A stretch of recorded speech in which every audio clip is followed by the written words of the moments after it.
très heureux d'intervenir. C'est toujours un plaisir de partager mon expérience et celle de Les Deux Vaches dans des événements corporate. Et merci à l'AFM de me laisser la parole. Je passe le bonjour à Nicolas Cordier, que j'ai vu qui m'a écrit. Ça me fait plaisir de te revoir. Nicolas a été un de mes parrains dans ma démarche d'entrepreneuriat il y a 5 ans, 6 ans. Très content de se recroiser. Je vais en effet vous parler de Les Deux Vaches, de l'évolution en fait finalement comme entreprise et comme modèle d'entreprise et ma contribution à l'intérieur de ça, puisque le thème est la transition écologique et solidaire des organisations. L'objet de mon intervention est qu'à répondre en réalité à votre questionnement. Donc, et j'aime bien le format question-réponse, donc n'hésitez pas à poser toutes les questions que vous avez. Je suis là pour adapter le discours et du coup mon expérience de manière à ce que ça soit utile et que ça résonne par rapport à vos actualités. Mais je peux peut-être démarrer par me présenter brièvement et présenter mon entreprise. Donc moi, je travaille depuis en réalité le début de ma vie professionnelle, depuis 12 ans chez Danone. Je suis un bébé Danone en ayant démarré dans les fonctions en fait centrales et RSE chez Danone en me disant je veux du sens, je veux contribuer à faire évoluer les modèles d'entreprise. Et donc j'ai travaillé sur ce qu'on appelle les plateformes RSE qui sont au siège du groupe, en me rendant compte que ça manquait par rapport à mes attentes en tout cas de concret. J'avais besoin en tout cas de mettre les mains dans le cambouis pour comprendre ce qu'était le business en réalité, le modèle économique et contribuer en étant vraiment junior. Donc j'ai eu la chance et on m'a fait confiance après un passage au siège pour travailler dans les opérations et donc je suis parti en usine pendant 2 ans chez Blédina, ensuite en base logistique pendant 2 ans chez Blédina aussi, avant de passer côté achat, donc achat d'ingrédients, les achats pour nous c'est le lait, les fruits principalement, donc qui composent des yaourts, que j'ai géré un temps pour la marque Les Deux Vaches. Et depuis, mon métier a pas mal évolué et je rentrerai dans le détail.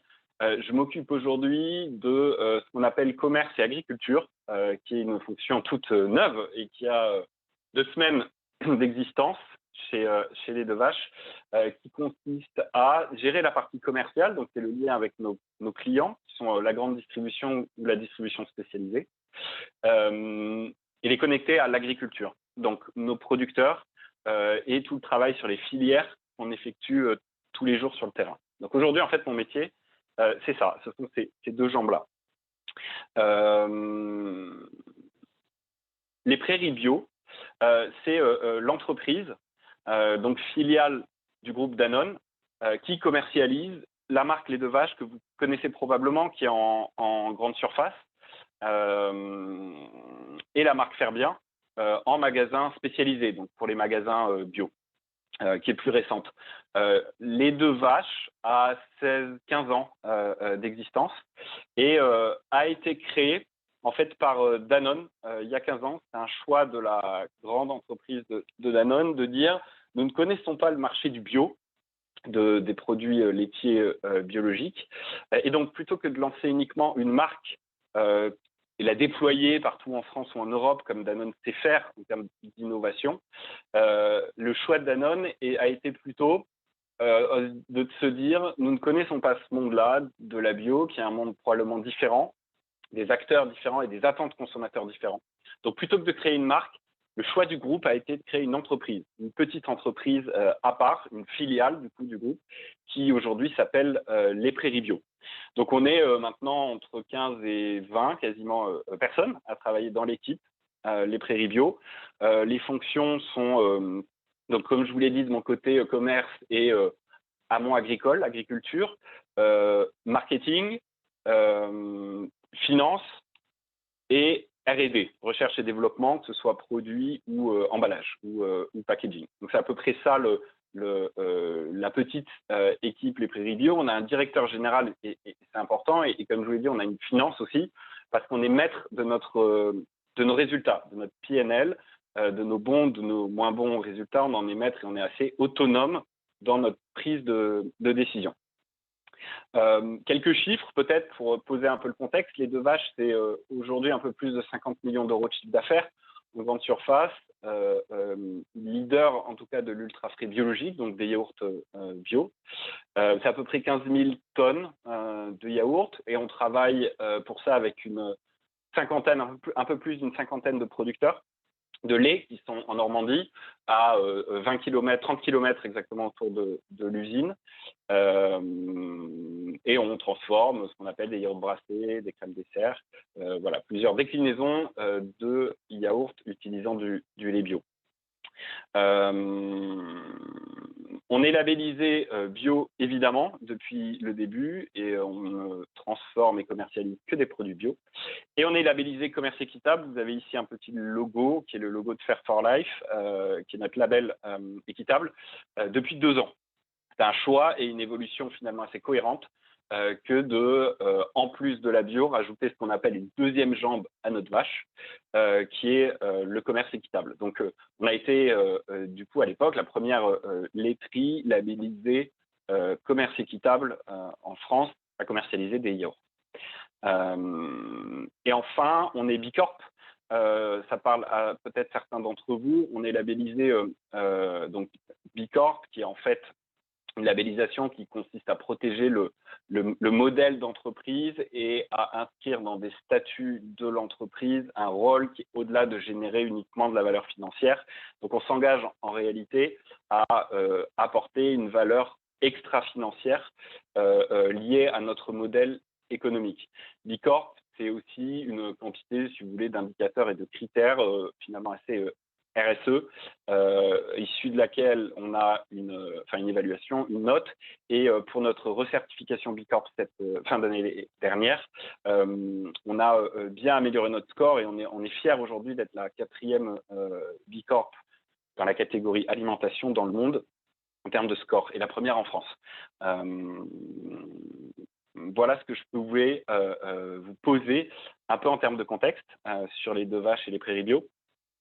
Et sur bon, on m'a demandé d'intervenir pour parler de petits pas et de vision vers l'action. Je vous propose de partager un peu ma contribution finalement, ça fait 7 ans que je suis chez les 2 vaches, à ces petits pas-là, ok, et effectivement comment on peut passer de la vision à l'action. Je vais plutôt le prendre à l'envers. Plutôt que c'est assez théorique posé de on a une vision, on veut en définir des actions. La réalité de ce qui se passe et ce qui s'est passé chez les 2 vaches, ça a plutôt été une intuition, des petits pas, c'est-à-dire quelques actions. Ensuite, la construction d'une vraie vision, posée clairement et une direction sur du long terme. Et aujourd'hui, on est finalement plutôt dans cette dernière phase, après avoir posé cette vision, de plan d'action beaucoup plus précis et moyen terme pour la transformation de l'entreprise. Je pense que c'est important de se dire ça parce que ça illustre bien la manière dont on a cheminé chez les 2 vaches pour faire évoluer le modèle. En réalité, quand je suis arrivé dans l'équipe il y a 7 ans, mon périmètre, c'était les opérations, donc faire le lien avec l'usine sur les développements, les innovations et rénovations de produits, et acheter les matières, acheter le lait, acheter les ingrédients. J'étais très heureux de contribuer et de participer à cette équipe. Mais au bout de quelques mois, j'ai commencé à questionner pas mal mes pairs et mon chef en me disant c'est super, on se dit qu'on est les meilleurs sur la partie RSE parce qu'on a 2 petites vaches qui parlent, on est bio, mais en réalité en creusant, il n'y a rien qui est initié réellement. C'est-à-dire que au-delà d'acheter du bon lait bio à des producteurs en Normandie, de mettre ça dans des bons produits, en réalité, on n'a pas de démarche structurée, il n'y a aucun label qui garantit et on n'est pas dans une démarche d'amélioration continue. Donc en fait, j'ai posé avec mon chef le fait que on démarrait des actions type RSE finalement assez standard et je les prenais ces actions-là en plus de mes périmètres précédents.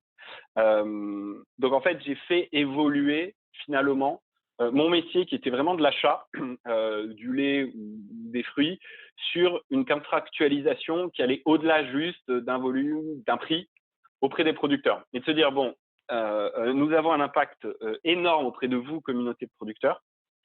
Mon périmètre aujourd'hui, c'est de vous acheter le lait. On va réfléchir, c'est à comment acheter et contractualiser en réalité différemment. Pourquoi ?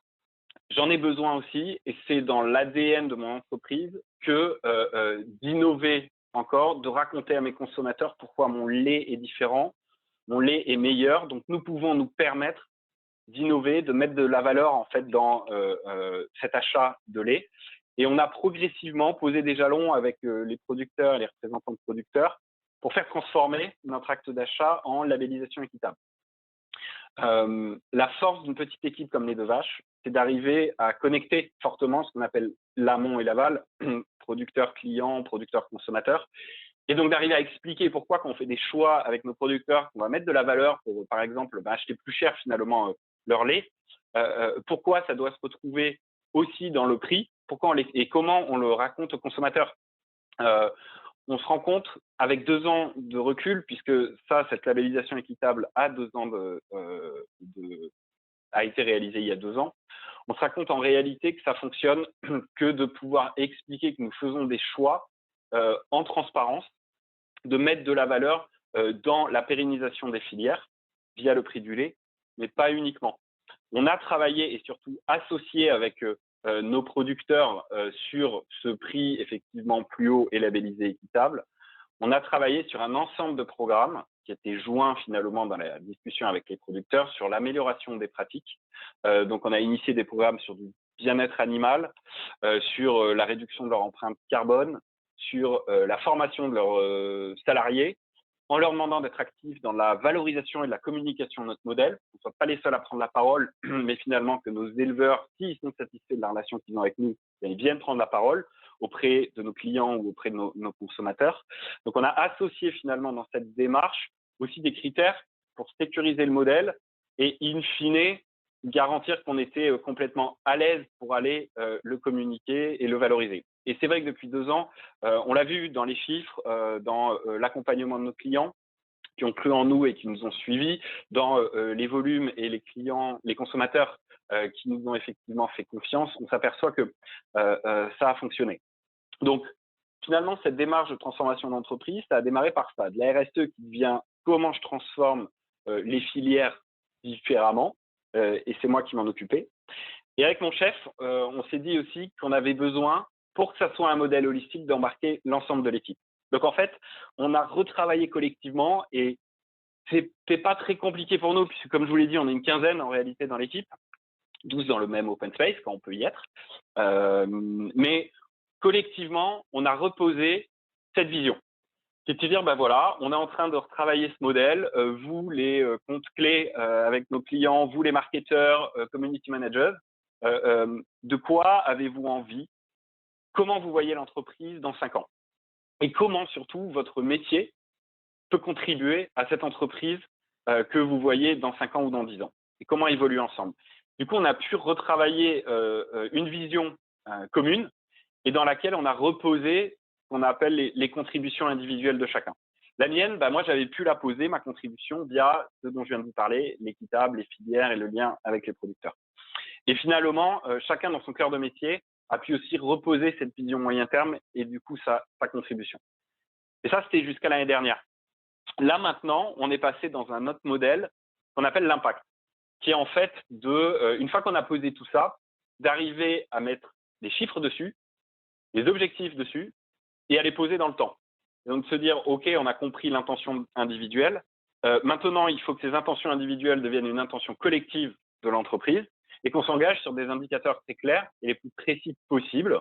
L'impact est compliqué à mesurer souvent, mais se forcer à poser des indicateurs précis à horizon 5 ans ou 10 ans qui vont être pour nous constitutifs de ce qu'on appelle un PNL augmenté. C'est-à-dire que à horizon 5 ans, on regarde comme performance de notre entreprise, plus uniquement les volumes qu'on vend chaque année ou le chiffre d'affaires et la rentabilité qu'on dégage, mais en plus de ça, des indicateurs extra-financiers qu'on a choisis.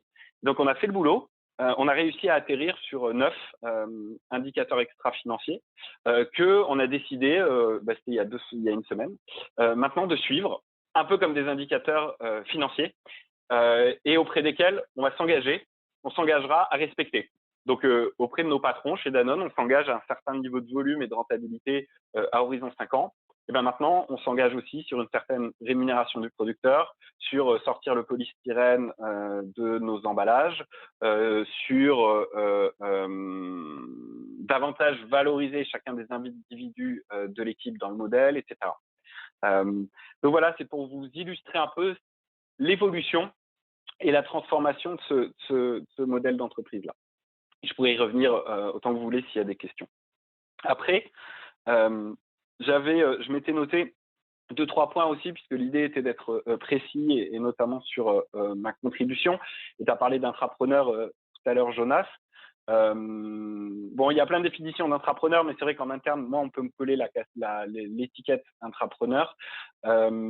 Pour moi, c'est être en capacité dans son métier et dans avec voilà, ses compétences métiers, de pouvoir raisonner différemment, d'avoir la curiosité de voir ce qui se passe au-delà et d'être capable d'aller choper des nouveaux concepts, de l'innovation qui vient de l'extérieur, de signaux faibles qu'on détecte et de l'intégrer dans son activité de tous les jours pour améliorer ce qu'on fait, des process peut-être, innover différemment, et tout en étant extrêmement connecté avec son métier et donc l'objectif finalement, notamment économique de son entreprise. C'est clé en tant qu'acteur du changement ou intrapreneur d'être en capacité de comprendre quelles sont les attentes de son entreprise pour pas se positionner comme un électron libre qui fait des propositions bien trop déconnectées des enjeux business court ou moyen terme, mais d'arriver à concilier les deux.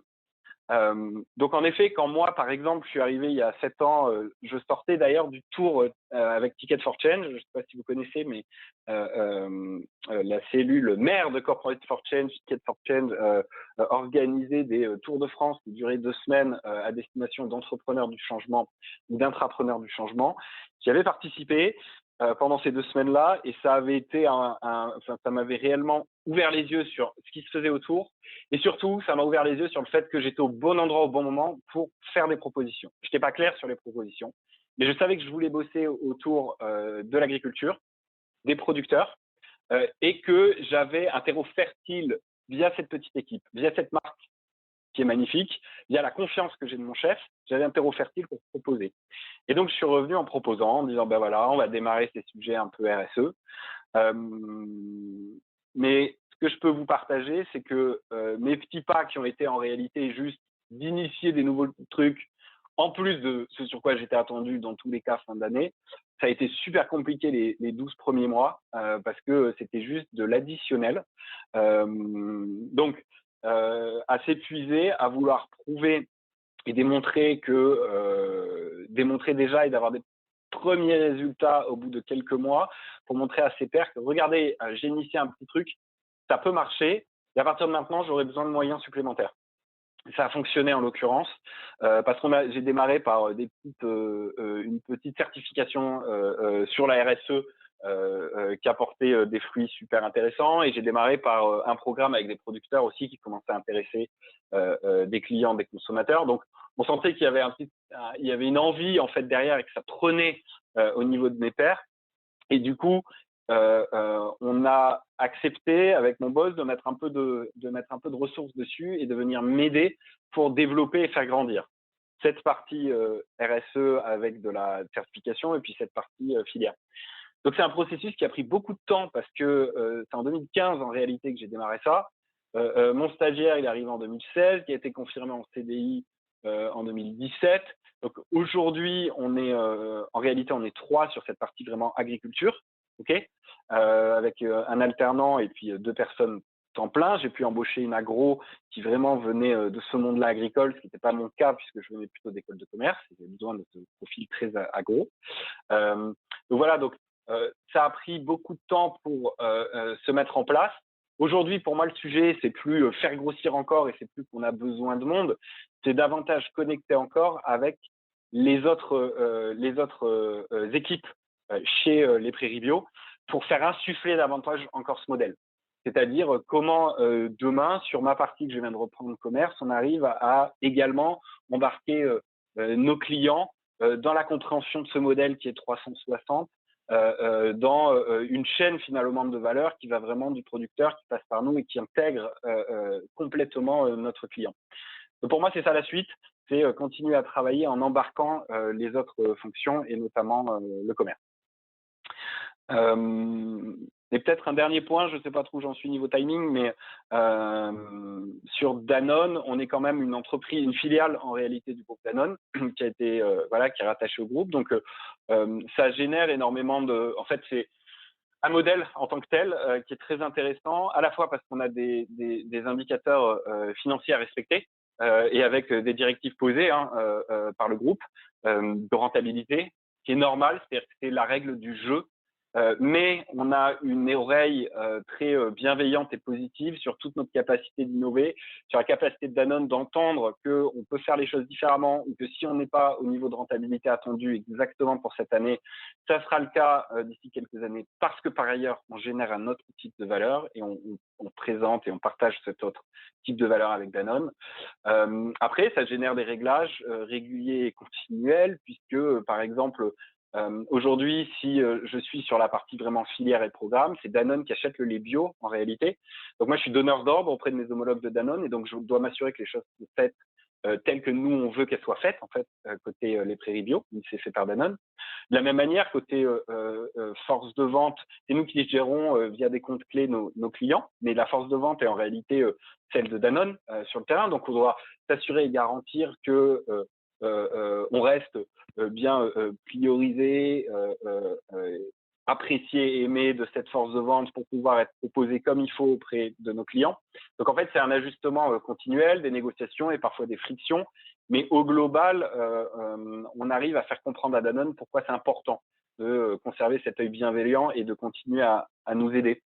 Et très concrètement, par exemple, sur des choses qui peuvent insuffler côté Danone, on a été les premiers il y a 8 ans à poser ce qu'on appelle dans les contrats avec nos producteurs l'intégration des coûts de production, c'est-à-dire payer du lait pas que sur un coût de marché international, quoi, mais intégrer des coûts de production dans la formule de prix, c'est-à-dire de dire, oui, ça, en réalité, ça coûte tant aux producteurs de produire ton litre de lait, et ça, on a intégré dans cette formule de prix ces coûts de production il y a 8 ans.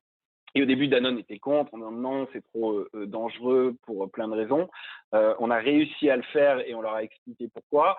Et depuis, il y a 3 ans, Danone a intégré ce type de formule-là avec les coûts de production sur 100% de ses contrats laits. Donc, on peut être petit, on peut faire des petits pas, aller embêter tout le monde en disant on a quand même une idée, on veut innover, regardez, c'est pas si mal. Il y a des sujets qui sont repris et puis il y a des sujets qui fonctionnent. Mais la temporalité est super importante, c'est-à-dire qu'il faut y aller, il faut être humble, il faut y aller mollo, même si on est convaincu d'avoir raison. Et après, la transformation reste lente. Je vous ai pris un exemple qui marche bien, évidemment, mais il y en a eu plein d'autres sur lesquels on n'a pas eu de gain de cause, ou à l'inverse, ça n'a pas encore pris côté Danone. Donc, c'est une question de temps, maintenir la direction et de continuer à inspirer en interne pour pouvoir dégager l'envie d'agir chez les autres, et notamment les salariés du groupe. Voilà, c'était à peu près les messages que j'avais en tête à vous partager et je serais heureux d'avoir vos questions.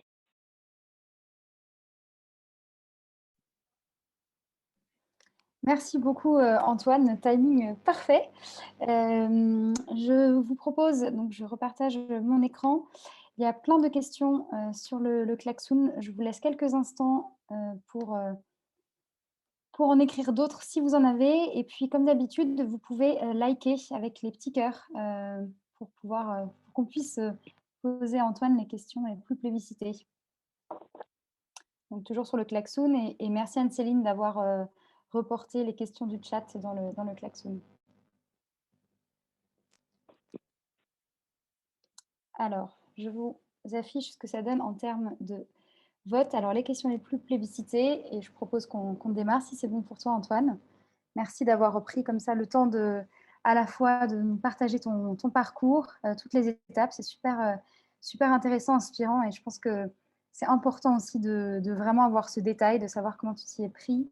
Merci pour tes illustrations concrètes. Et du coup, je propose de démarrer avec la question sur les KPI, notamment quel est le KPI qui t'anime au quotidien?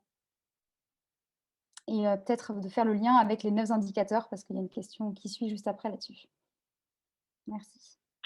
Ok. Ouais, en termes de KPI, c'est une bonne question parce qu'il faut toujours arriver à faire réatterrir tous ces concepts, etc. Et à un moment, il faut que ce soit clairement posé. Et donc, la question du KPI, elle est super pertinente. On les a pas encore partagés en réalité en externe, ces fameux 9 indicateurs clés, mais je vais vous en donner, oui, certains de manière à ce que ce soit plus précis. Et ils sont liés à notre stratégie qui est en 3 piliers. Un, en gros, on parle des consommateurs et des recettes. 2, on parle de nos producteurs et de l'amont agricole. Et 3, on parle de nos clients et de notre équipe. Donc, sur les recettes, on a par exemple des scores. En fait, on a des engagements d'amélioration de score, la naturalité de nos recettes. Donc là, on a des méthodes qui nous permettent de dire à quel point nos recettes sont naturelles ou pas. Et on a posé clairement sur horizon 5 ans des scores d'amélioration de la naturalité des recettes. Un autre sur nos produits, c'est la part d'emballage recyclable qu'on a posé à 100%, devrait être à 100% en 2025. Et c'est clé, ce sujet, c'est une attente très forte des consommateurs. C'est compliqué parce que ça demande des investissements importants en usine, mais c'est nécessaire. Donc ça, on se l'est posé. On a aussi des engagements autour de ce qu'on appelle l'accessibilité, c'est-à-dire proposer à un nombre de foyers en France qui a moins les moyens l'accès à nos produits. Ça, c'est sur la partie produit. Ensuite, on a ce qu'on appelle un poids d'ingrédients équitables dans le total du yaourt, puisque le yaourt est composé de lait, bien sûr, mais il y a de sucre, fruits, etc. Et en fait, on a travaillé sur les autres filières. Le sucre est équitable aussi, mais on travaille sur les autres filières, notamment fruits, pour les convertir en équitables. Après, on va regarder comme autre indicateur ce qu'on appelle la rémunération du producteur. Comme on a le coût de production dans notre formule, on sait estimer à peu près, lié à notre prix du lait, combien sont rémunérés les producteurs et on a posé aussi une route d'amélioration de la rémunération du producteur parce qu'on considère que c'est un métier en soi, proche d'un métier type manager. Et aujourd'hui, juste les producteurs en France sont entre 0,5 et 1 SMIC. C'est la rémunération qui est permise en France grâce à un prix du lait conventionnel. Et donc, on s'est posé, nous, des objectifs de au-delà de 2 SMIC, quand aujourd'hui, on est proche de permettre 2 SMIC. Donc, vous voyez, je ne vais pas tous les prendre, mais on a des indicateurs très précis et avec des plans d'action et des routes, justement, pour atteindre ça. Et peut-être allez, 2 derniers quand même, j'aime bien, je suis bavard. On souhaite aussi suivre des projets, que ce soit des projets de filière ou de nouveaux produits qu'on va initier avec des clients. On veut embarquer maintenant l'aval de la filière, qui sont nos clients, la grande distribution par exemple. On veut les embarquer dans de la co-construction et de la co-décision avec nous, que ce soit sur des projets de filière ou sur des nouveaux produits. Donc, on s'est posé un objectif à horizon 5 ans d'avoir X projets initiés et aboutis avec notre communauté de clients. Et peut-être un tout dernier qui est très interne à l'équipe, qui est important. Un score, en fait, vous avez peut-être des méthodes similaires d'évaluation du bien-être au travail ou de l'engagement des salariés via des évaluations annuelles. Voilà. Donc, nous, on en a un aussi et on a posé aussi une amélioration encore du score de bien-être de l'équipe via ces formulaires qui sont anonymes. Histoire d'avoir voilà, des indicateurs qui soient 360 et qui reflètent l'ensemble du modèle.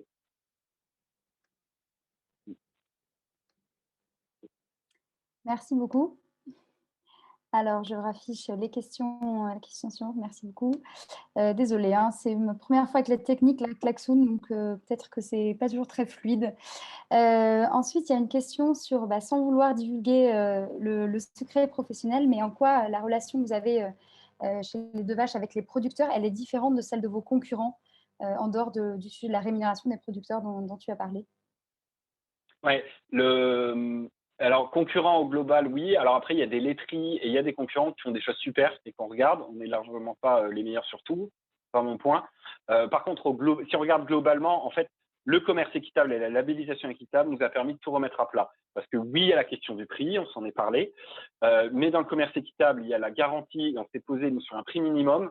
Et donc, c'est idiot, mais ça lève beaucoup d'inquiétude de la part des producteurs que d'avoir un engagement de notre part sur, quoi qu'il arrive, il y a ce prix minimum-là. Et ça, on s'est engagé dessus. Et on est la seule laiterie en France à avoir ce type d'engagement sur 5 ans.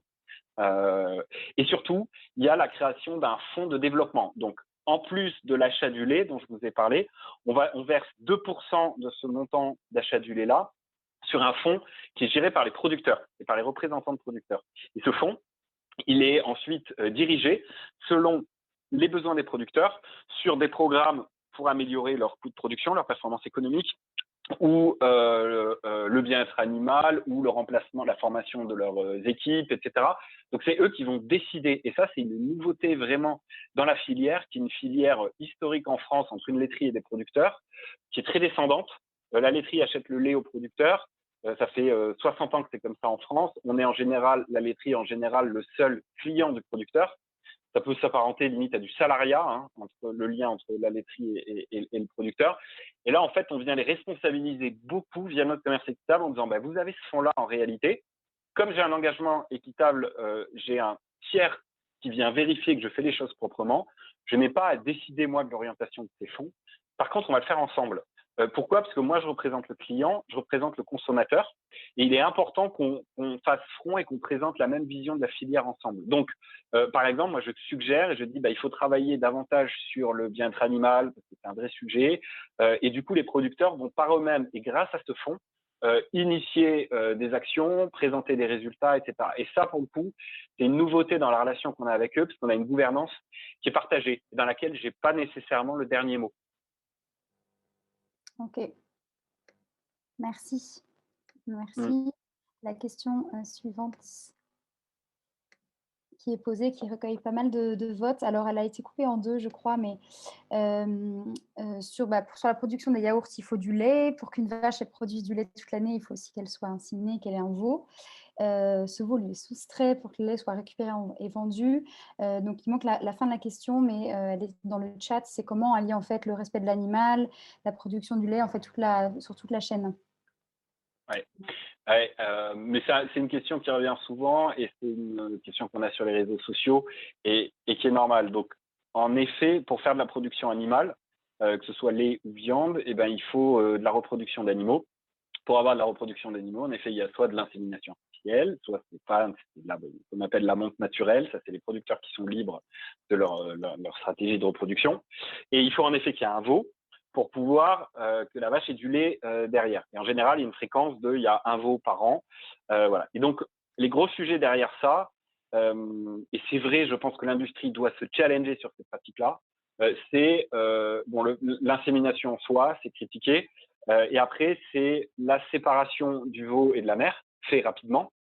Et après, c'est le devenir des veaux, en réalité, qui partent très vite à l'abattoir et qui ne sont pas valorisés en plus dans des filières viande correctes, probablement maltraités. C'est un sujet alors, ce troisième sujet, on l'a identifié, il est extrêmement compliqué parce qu'il sort de notre périmètre en tant que lettriste, parce que c'est les producteurs qui vendent leurs veaux en fait à des boucheries, etc. Donc c'est encore d'autres filières.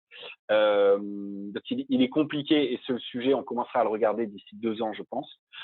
Sur la séparation du veau et de la mère, en revanche, il y a de quoi faire. Et là, typiquement, on a initié des actions qui consistent à dire que les veaux vont être, et on est en test qu'on a démarré il y a 3 mois. Si le test est concluant d'ici fin d'année, on va vouloir le déployer auprès de tous nos producteurs. C'est-à-dire, oui, il faut séparer le veau de la mère parce que sinon, en réalité, on aurait des gros coûts et c'est extrêmement compliqué à produire et à gérer pour l'éleveur. En revanche, on regrouperait les veaux ensemble avec ce qu'on appelle des vaches nourrices, c'est-à-dire des vaches qui sont là pour alimenter des veaux, qui seraient du coup en pâture quasiment toute l'année, regroupés entre eux, donc nourris à l'herbe et avec des vaches nourrices. C'est important parce que du coup, ça sociabilise les veaux entre eux et ça leur laisse en fait toute l'activité de téter jusqu'à ce qu'ils aient plusieurs mois, quasiment jusqu'au sevrage. Et en plus de quoi, on a trouvé un moyen pour que ça soit pas si compliqué à l'éleveur. On a co-construit des idées avec les éleveurs à piloter. Donc ça, on est en test dans 2 fermes. Là, on l'a démarré. Si ça fonctionne bien l'année prochaine, on souhaiterait le déployer auprès d'autres élevages de chez nous. Ok, merci.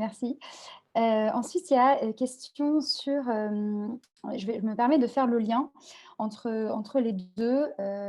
Est-ce que vous êtes bien compris et suivi par les actionnaires qui, j'imagine, veulent un retour sur investissement rapide? Et je me permets de faire le lien avec les indicateurs, notamment extra-financiers, du coup aussi avec le sujet des actionnaires. Quels sont les enjeux là-dessus? Comment vous avez réussi à les convaincre, les embarquer dans la démarche? Ouais.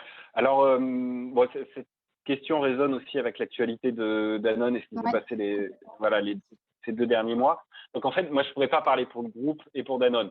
Mais j'ai vu et je constate comme vous que ce niveau de rentabilité in fine, il est attendu quoi qu'il se passe. Donc, moi, ce que je comprends sur un périmètre lait de vache, les prairies bio, c'est qu'on arrive à faire les deux. Et c'est pour ça que c'est intéressant et que c'est pas facile. Mais dégager 18 points de rentabilité, à la fin, c'est ce qui nous est demandé. Si c'est pas le cas, on se met à risque et on l'a vu pour moi, et ça reste un risque de, du coup, d'être considéré comme entreprise rachetable, qui peut être éclatée avec des activités rachetées à droite à gauche. C'est pas quelque chose qu'on veut. Je crois personnellement dans le modèle d'entreprise de Danone et je souhaite le protéger. Pour ça, la règle, c'est en effet d'atteindre ces 18% quasiment de rentabilité. On n'y est pas, mais on n'est pas loin chez les 2 vaches, en réalité. On a vraiment démarré à 0 il y a 15 ans et aujourd'hui, on n'est pas loin de quelques points. Donc, on se l'est posé parce que c'est aussi notre responsabilité chez les 2 vaches en tant que toute petite filiale de Danone que de travailler et d'améliorer ce ratio-là. Donc, sur notre route 5 ans, en réalité, c'est bien intégré. C'est-à-dire qu'on ne pourrait pas arriver à parler que d'impact auprès des producteurs ou voilà, de valeur auprès des producteurs si derrière, on met à mal le modèle de l'entreprise globale. Donc, on l'a posé.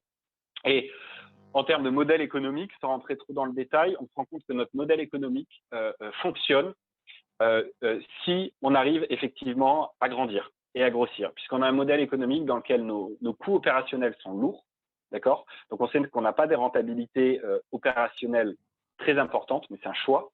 Mais on arrive à écraser via notre croissance volume ces coûts-là, justement via la croissance volume. Donc, c'est clé pour nous de travailler une croissance volume dans les 5 ans qui viennent. Ça va nous permettre de faire tout ce que je vous ai dit, c'est-à-dire nos indicateurs extra-financiers et atteindre des niveaux de rentabilité attendus par les actionnaires.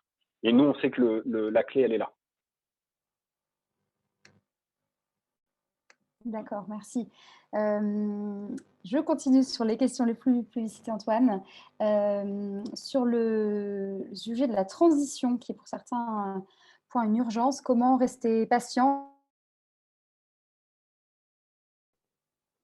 Ouais, oui, j'ai pas de réponse. Moi, j'ai failli partir plusieurs fois. Ça m'est arrivé d'avoir posé des ultimatums aussi en disant ça n'avance pas. Je suis extrêmement frustré. J'ai pas de réponse. Il n'y a pas de formule magique. Ce qui m'a permis de tenir, c'est de voir de l'avancer de petits pas, c'est-à-dire d'avoir des petites victoires de temps en temps, de la reconnaissance de pairs qui disent en effet c'est quand même utile et donc arriver à un moment où les choses étaient plus établies, c'est-à-dire avec une petite équipe en place et qui commence à délivrer. La période entre le départ et ça a été super longue et compliquée. Ce qui m'a fait tenir, c'est ouais, c'est des petites victoires, mais enfin, ça aurait très bien pu s'arrêter voilà avant.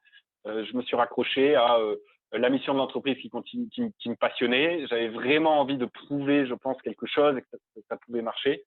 Donc voilà, c'est comme ça que je suis resté. Après, il y a des clés hein, pour vivre dans ce type d'incertitude-là. Le lien avec votre chef, l'identification de sponsors est clé de pouvoir se protéger, obtenir des petites victoires. C'est important, je pense, d'avoir un sponsor assez haut qui vous protège et qui valide un peu votre démarche. Que votre démarche, elle embarque aussi votre chef et votre collectif, parce que c'est un traverse à des intrapreneurs d'avoir une posture très individualiste et ça leur rend pas service. C'est important du coup de montrer que vous n'êtes pas tout seul, que ce faisant vous valorisez votre chef, c'est important, hein, parce que c'est comme ça les chefs, et qu'en même temps vous embarquez vos pairs et que vous n'êtes pas tout seul derrière tout ça. Donc faut le présenter aussi comme ça, ça vous fait tenir. D'accord. Et justement, l'équipe autour de toi, c'est la question suivante. Est-ce qu'elle a reçu une formation RSE, bio, ou est-ce que ça s'est fait naturellement parce que les personnes étaient déjà sensibilisées? Comment tu as pu élargir justement cette démarche? Oui, alors on a élargi déjà, ouais, c'est une bonne question. On a créé des nouvelles instances en interne où en fait on fait, et qui existent encore, où on décide de tous les sujets liés à l'amont, à la RSE et à l'impact dans une instance particulière dans laquelle on invite tout le monde en réalité, qui a un pouvoir de décision, qui soit directement concerné par des décisions ou pas. Ça me permet déjà de voir et d'être associé à la décision. Ensuite, on a créé des formations qui existent encore pour de l'induction, pour des nouveaux arrivants, etc. Où maintenant, on a une bonne session de formation pour voici notre modèle, le monde agricole. On connecte beaucoup avec l'amont, donc on organise régulièrement des visites chez des producteurs et en ferme. Sur Bicorp, par exemple, on en a fait une vraie démarche collective où vraiment chacun avait une partie d'indicateurs, en gros Bicorp à remplir et à gérer. Puis c'était du coup animé en transversal, de manière à ce que tout le monde se sente concerné, quoi, et contribue. Voilà, c'est plein de petits trucs différents, ouais. Ok. Et est-ce que sur tout ce modèle-là que vous avez développé donc, au sein de Danone, est-ce que ça a inspiré les autres entreprises du groupe en fait, dans votre démarche? Et puis là, la question pour nourrir aussi les ambitions extra-financières. Ouais, alors c'est compliqué de répondre à cette question en fait, il faudrait que je donne des exemples. C'est-à-dire qu'on connecte beaucoup en interne avec des entreprises et des marques qui nous ressemblent. Je peux prendre l'exemple, par exemple, de Blédina. On travaille beaucoup avec eux parce qu'en fait, on se ressemble beaucoup sur tout le lien avec les filières et l'amont agricole. Donc, on s'inspire mutuellement, ouais, en réalité, parce qu'il y a des programmes qui font sens et on se partage toutes les bonnes pratiques. Voilà, on se parle à peu près une fois par mois. Donc oui, ça connecte beaucoup avec eux. Après, ce qu'on fait, c'est qu'on pitch beaucoup en interne, plus sur des populations de marketeurs. On va beaucoup pitcher un peu la marque, les combats de lait de vache, quel combat elle porte, et puis comment on le fait savoir aux consommateurs. Donc ça, on va beaucoup partager avec des marketeurs en interne. Après, vous dire de quelle manière concrètement ça a inspiré ou si ces perches ont été reprises, je sais pas. Je sais pas, c'est pas pour ça qu'il faut pas le faire. Oui, et sur la force de vente, donc tu disais que vous passiez par la force de vente Danone. J'ai perdu la question. Pardon. Oui, en fait, quelqu'un demande, en fait, comment est-ce que vous partagez justement la vision avec le client? Parce qu'en magasin, on ne voit pas forcément tout cet engagement. Est-ce que c'est uniquement du digital ou voilà, comment vous partagez cette vision? Ouais. Au global, on a un vrai choix on a une vraie question de choix parce qu'en fait, voilà, on fait beaucoup de choses, je vous l'ai dit, et en fait, ce que je viens de vous raconter, ça se raconte en 3 quarts d'heure.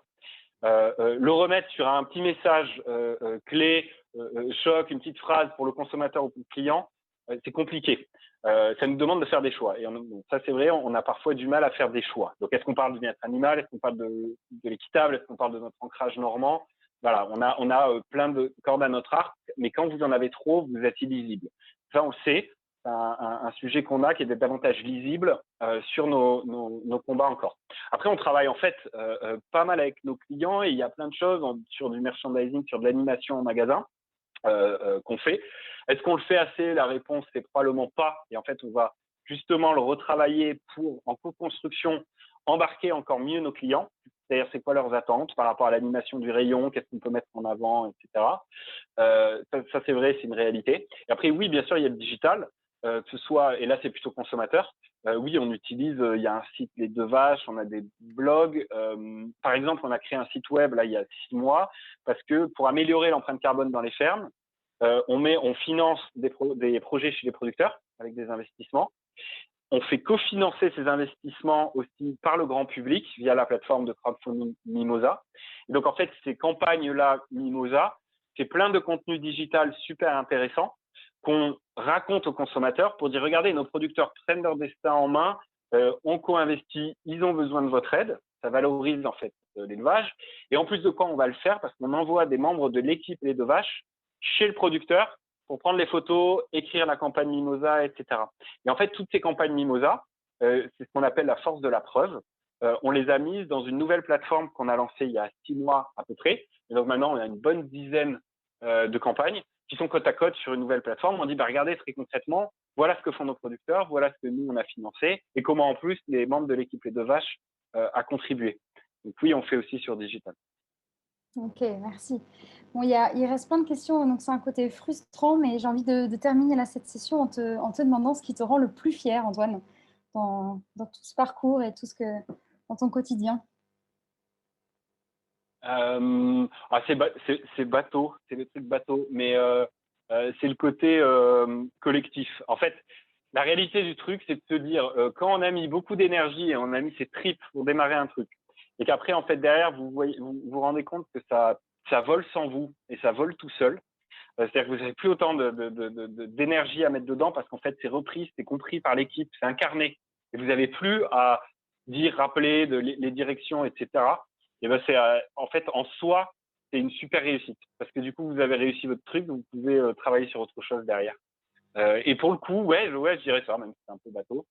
C'est repris par la quinzaine de personnes de l'équipe qui est autonome et de plus en plus curieux sur les sujets. Il y a Lucie qui bosse avec moi, qui est compte qui est connectée aujourd'hui aussi pour s'imprégner de tous ces sujets-là. Voilà, c'est ça qui est cool.